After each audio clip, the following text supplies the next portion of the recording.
দেখা যাবে যে আমার মরার খবর হয়তো তোমরা পেয়ে গেছো। তো এটা খুব ভাবা ইমোশনালি ব্যাপারটা, আমার গলাটা ভার হয়ে আসছে। বরিশালে এই কথাটা বলি, আমি বাস্তবে হইতেছে ঢাকাইয়া। যখন শুরু করতে আসছিলাম তখন ভাবছিলাম ওকে ঢাকাইয়া পাঠটাই দেবে, পাঠ গাইতে। বাট অনেকখানি বরিশালের যে বলাটা, ল্যাঙ্গুয়েজটা ধরতে পেরেছে, সেটা আমাকে রুমি বাবাই শিখিয়েছে। ওনাকে আমি ড্যাডিই বলতাম। তা আমাদের অনেক ভালো একটা জুটি ছিল, অনেক ভালো একটা বন্ডিং ছিল, বাপ মেয়ের একটা খুনসুটি ছিল, ভালো লাগা ছিল। মানে মোট কথা বলতে গেলে আমার সাথে লাস্ট শুটিং করে সেই বেড রেস্টে সে চলে গেছে। আমি জানতাম না, আমরা কেউ জানতাম না, ইনফ্যাক্ট সেও জানতো না।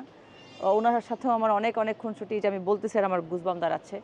আর বলতে গেলে আমি একটু আনলাকি, কারণ আমার যে ফ্যামিলিটা বরিশালের, ভাইয়া বুঝছো, সেটাতে তো বরিশাল্লা, মই বরিশাল্লাই কথাটা বলি, মই বাস্তবে হইতেছে ঢাকাইয়া। যখন শুরু করতে আসছিলাম তখন ভাবছিলাম ওকে ঢাকাইয়া পাঠটাই দেবে, পাঠ গাইতে। বাট মুখে চ্যালেঞ্জ দিয়ে ফেলাইছে আমাকে কাউসার ভাই, যে তোমাকে বরিশালেই দেবো, ঢাকাইয়া দেবো না, ঢাকাইয়া করবে তোমার বড় না দিয়ে আপু।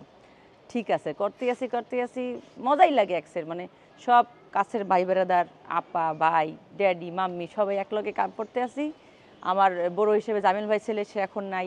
তারপরে শ্যামল মাওলা ভাইয়া ছিল ছোট বড়, সেও আছে। আমার ড্যাডি তো প্রয়াত হইলেন। তার ব্যাপারে বলতে গেলে আসলে চোখটা ভেজে আসছে আসলে।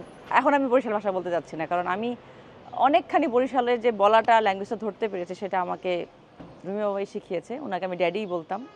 তা আমাদের অনেক ভালো একটা জুটি ছিল, অনেক ভালো একটা বন্ডিং ছিল, বাপ মেয়ের একটা খুনসুটি ছিল, ভালো লাগা ছিল। মানে মোট কথা বলতে গেলে আমার সাথে লাস্ট শুটিং করে সেই বেড রেস্টে সে চলে গেছে। আমি জানতাম না, আমরা কেউ জানতাম না, ইনফ্যাক্ট সেও জানতো না যে তার এই মরণঘাতী ক্যান্সারে আক্রান্ত সে। তো মানে হাসি মজা সব কিছুর মাঝখান দিয়ে সে আমাদের কাছ থেকে বিদায় নিলেন। আল্লাহ ওনাকে বেহেশতে নসিব করুক।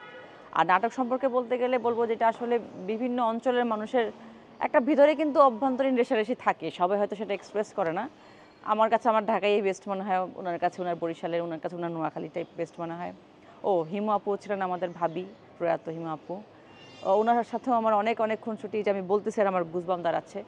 আর বলতে গেলে আমি একটু আনলাকি, কারণ আমার যে ফ্যামিলিটা বরিশালের, ভাইয়া বুঝছো, সেটাতে আমার 3জন ফ্যামিলি সদস্য মারা গেছেন। প্রথমে মারা গেল শর্মিলী মা, আমার দাদি ছিলেন। তারপরে মেমি মা ছিলেন, তাকে আমরা মানে দেখা শেষে মৃত, বাট সে কাজ করতে পারছিল না আমাদের সাথে। এরপরে মারা গেল হিমু আপু, ভাবি মারা গেল। আর এখন মারা গেল বাবা। তো আমি বলে ফেলি কথা কথা যখন শুটিংটাতে আসি, যে একে একে আমাদের 5জনের মধ্যে 3জন মারা গেছে, এখন শুধু বাকি আছে 2জন। দেখা যাবে যে আমার মরার খবর হয়তো তোমরা পেয়ে গেছো। তো এটা খুব ভাবা ইমোশনালি ব্যাপারটা, আমার গলাটা ভার হয়ে আসছে। বাট তারপরও না, আসলে নাটকের শিল্পীদের জীবন থেমে থাকে না। যেদিন মারা গেছে সেদিনও আমরা 1-1.5 ঘন্টা নীরবতা পালন করেও শুটিং করেছি। কিন্তু আমরা যেটা করি সেটা আপনাদের জন্য, আপনাদেরকে বিনোদন করার জন্য, আপনাদের সুস্থ ধারার বিনোদন উপহার দেওয়ার জন্য। তো এই গল্পে অনেক রেষারেষিও থাকে, অনেক মিল মহব্বতও দেখানো হয়েছে। তারপরে হচ্ছে যে আমি একটু মানে প্রতিবাদী ক্যারেক্টার করছি এখানে। কোনো ফ্যামিলিতে যদি ঝামেলা হয়, সেটা আমার কাছে ইনফরমেশন চলে আসে, আমার মানে রাডারটা খুব স্ট্রং। সো আমি ওইটা আইডেন্টিফাই করে ফেলতে পারি। আর আমি নিজেকে ভাবি যে আমি ভুলক্রমে আসলে একটা মেয়ে মানে ফ্যামিলিতে থাকি, আসলে আমি সিআইডি ভাবি নিজেকে। সো এই দিক দিয়ে আমি একটু খুব শার্প। আর ছবি আমার ক্যারেক্টার, আমার ঢাকাইয়া যারা ফ্যানরা আছে তারা এই বরিশালের ফ্যান হিসেবে যুক্ত হয়েছে। তারা পছন্দ করছে আমাকে বরিশালের ভাষায়